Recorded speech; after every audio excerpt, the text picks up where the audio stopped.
The idea of a jet aircraft carrying passengers higher, faster, and farther, and in ever greater comfort, required a leap of imagination as well as technology.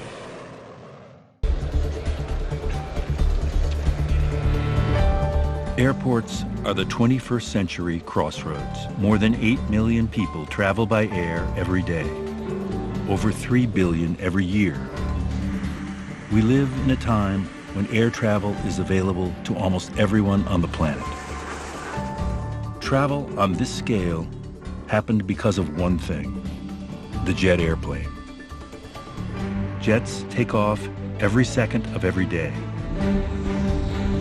Some have 2 engines, some have 4.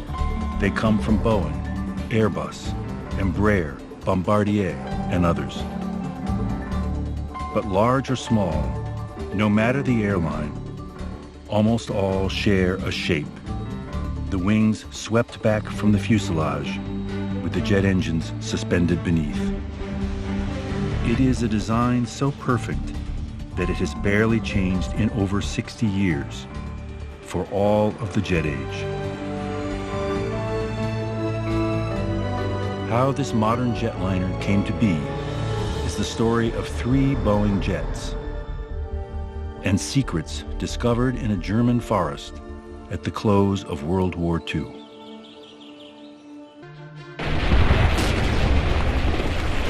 World War II in Europe pitted one country, Germany, against the armed forces of more than a dozen countries.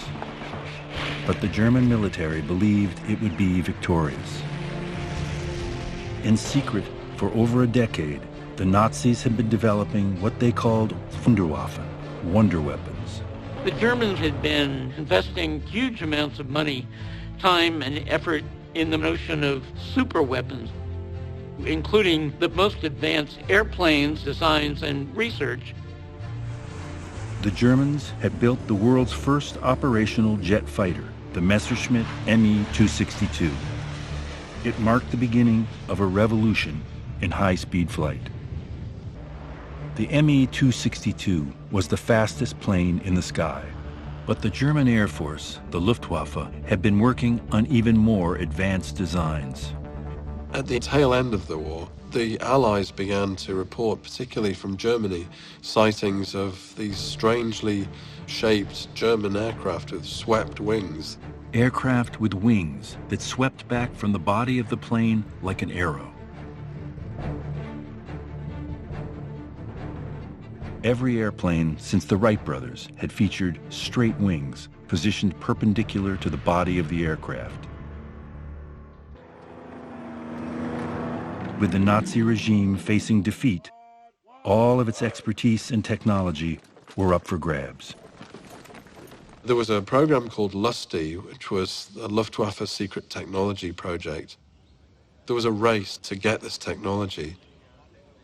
Within hours of the advancing front, right behind both the Russian lines and the British and American lines in the West, were these teams of foraging scientists and technicians. Wherever they could find it, they would grab equipment, grab research, grab development tools, looking for these German breakthrough technologies. The Lusty team was led by renowned aerospace engineer Theodor von Karman, a Hungarian Jew who had left Germany for America as Hitler came to power. The U.S. Air Forces had tasked von Karman with assembling some of America's best aviation minds for the mission. Among them was Boeing's chief aerodynamicist, George Schirrer. The team swept in, searching for what remained of the Nazis' aviation research centers. They'd happened upon this advanced research facility hidden away in forests, so well hidden, in fact, that the entire war, the Allies never found it. It was like stumbling upon Disneyland for the engineers. They couldn't believe it.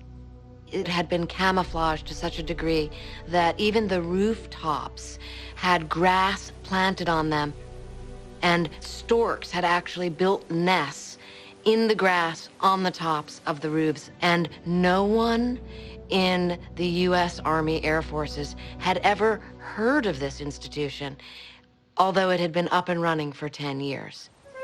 It was known as Wolkenrode, and it was German aviation's prized research center. They met up with a custodian who was told by Hitler to blow up this whole area right away. And he had worked with the people developing it, and he just thought it was too nice, so he didn't blow it up. He took these guys down into the vault where all the data was. Inside of it was incredible troves of information about flight that no one in America had been able to achieve. They had laboratories, they had jet fuel facilities, they had 7 wind tunnels, and they had work going on with a swept wing. It was the swept wing that immediately captured the Americans' attention. The swept wing design suggested that the Germans had solved a problem that had stymied the British and the Americans, who had both built jet engines, but no planes that could take advantage of them. The problem was when you used jet engines on a traditional airplane with straight wings, you would get up to speeds where the airflow over the top of the wing would be going supersonic, even if the plane wasn't, and that would cause shocks to form on the top of the wing, which would basically make it very hard to control. You'd lose lift, etc.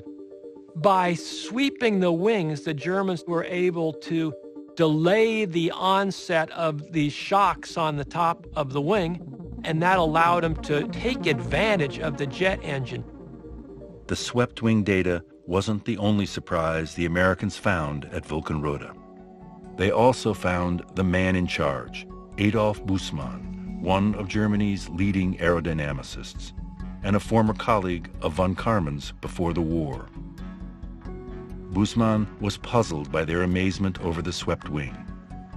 In 1935, Adolf Bussmann had presented a paper on high-speed flight at an international conference in aeronautics, the so-called Volta Conference. When they met Bussmann, he reminded them that he had given this paper on swept wings that they had all forgotten about.